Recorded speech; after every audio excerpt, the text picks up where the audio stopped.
But my one message to all of you here today, this is not a them issue. This is not about them. This is about us.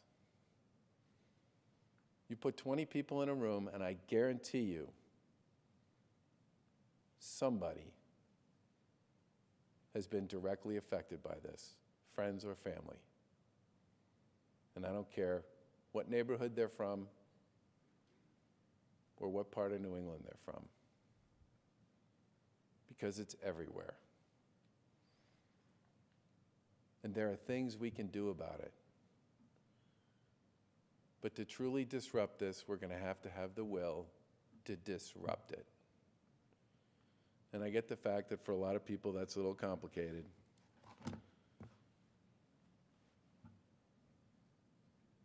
But that's what it's going to take.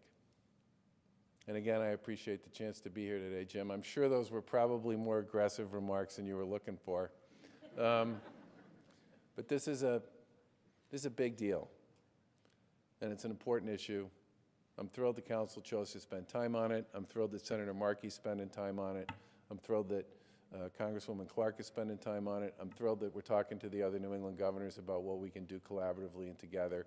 And I'm especially pleased that for the first time in a really long time, people are talking about this as a public health issue and not as a criminal justice issue, because that's a big part of what we need to do if we're going to get anywhere. Thank you very much. Yeah, sure.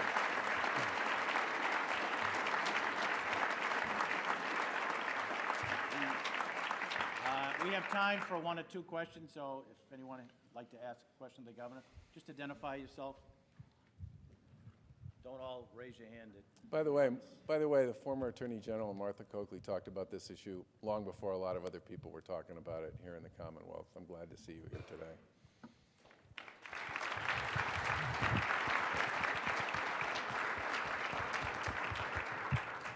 Yes. Deirdre Savage, the Blues. The Blues. Former New England Council employee. Governor. As am I. Longest list. Oh, sorry. Thank you. You talked. We appreciate your remarks, and you know how much we've been involved in the issue, and we've appreciated your support of all that. Question: you're one of the co-chairs of the Health Committee at the National Governors Association. So thoughts on anything you're learning there or what you're thinking about in that capacity? Because as you stated, it's not in the criminal justice chair, it's in the Health Committee chair, I would suspect. This is something we'll end up talking about at the NGA meeting in February. And what I'm mostly interested in is what I would describe as sort of best practices. What are people doing that seem to be working in other states? Because, by the way, this is not just a Massachusetts or New England issue. This is an issue that is pretty much everywhere all over the country to a lesser and greater degree depending upon where you are. And what I'm really looking for most of all is somebody who can give me a sense about something they've done that actually works on what I would describe as sort of the aftercare and the community-based piece. I mean, the interesting thing about heart disease or diabetes or congestive heart failure or coronary artery disease or a whole bunch of other illnesses, asthma, that once upon a time, people would spend a lot of time coming back to the hospital and back to the hospital and back to the hospital, and then the provider community and the plans actually came up with some pretty interesting and aggressive and imaginative ways to serve people in the community so that if somebody ended up back in the hospital, that was considered to be kind of a failure, all right? We haven't figured out, my view, we haven't figured out what the aftercare, the step down, the community-based piece is that creates that kind of success in addiction. And I am the first to agree that, with addiction, you have to be willing to accept the fact that there will be relapses and that first time through is probably not going to work for most people.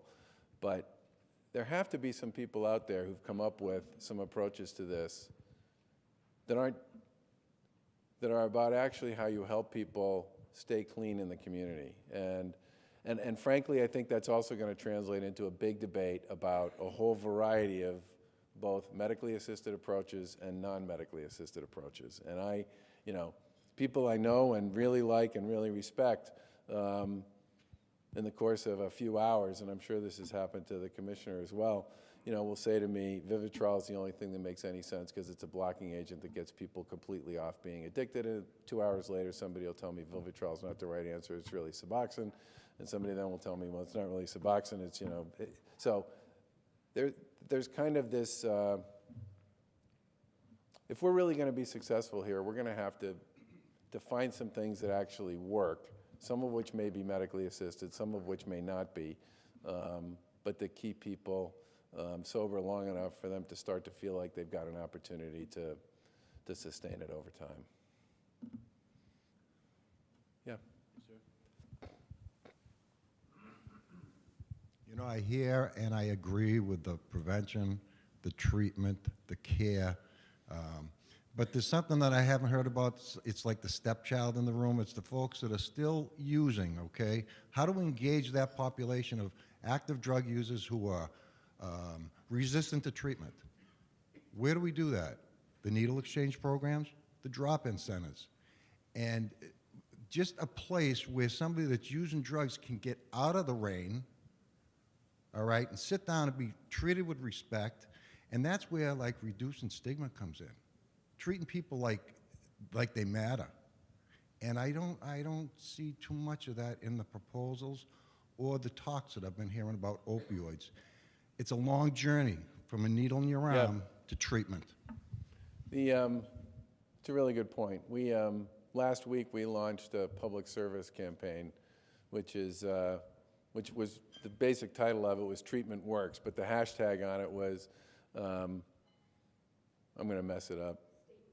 State without stigma. Yeah, I would have messed it up. I was going with no stigma. I knew that wasn't right.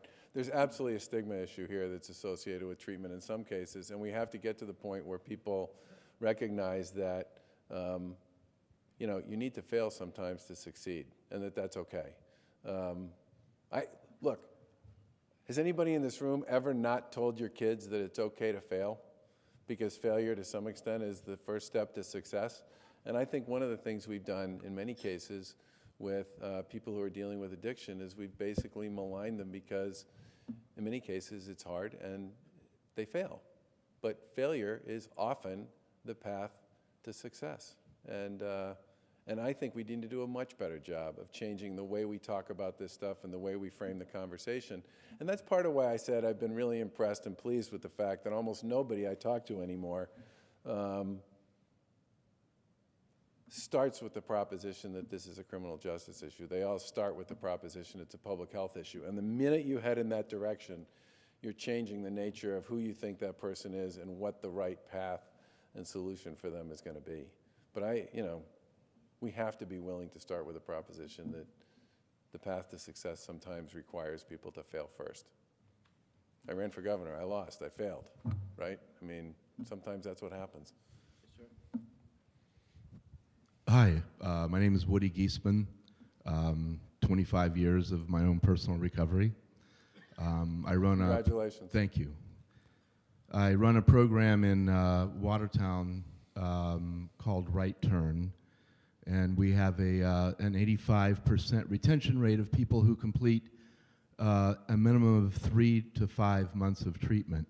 It's something I'd like to touch on there. Maybe we can talk about later.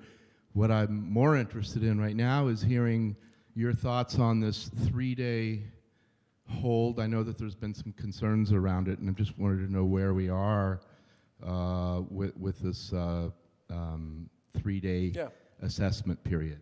Thanks. So, by the way, there are 2 72-hour provisions in our legislation. One of them is the 72-hour first prescription limitation. The second one is basically applying the rule that currently exists with respect to mental health situations. If somebody shows up in an ER and they are dealing with an acute mental health issue, and in the best clinical judgment of the ER doc who examines them, they believe they need to be held for or moved into treatment for 72 hours on an involuntary commitment because they're in immediate danger to themselves or somebody else. That can happen right now in Massachusetts, and that's called you know, the vernacular term for this is a pink slip, okay? Because it's a pink slip that people actually fill out. And I got into an interesting conversation with a friend of mine who's an ER doc last week who said, well, because we had proposed using the exact same process for somebody who's OD'd and on their way to, and has probably been Narcaned, and is either in the ER or on their way to the ER, to give ER docs the ability in situations based on best clinical judgment to do the same thing with somebody whose reason for being an immediate danger to themselves is addiction. And the person I was talking to said, well, I can do that right now. And I said, actually, no, you can't, because the way the statute's currently written, that pink slip you're talking about actually has the word mental health on it, mental illness. Under state law, you do not have the authority to involuntarily commit somebody for 72 hours worth of treatment because you think they're a danger to themselves or somebody else, except for mental illness. And so they actually pulled one of those pink slips while we were on the phone, and they said, yep, you're right, it doesn't say, it just says mental health. I didn't know that. There are many instances in which addiction and mental health are co-occurring. And in that particular case, somebody probably could use that 72-hour involuntary commitment to move somebody to treatment.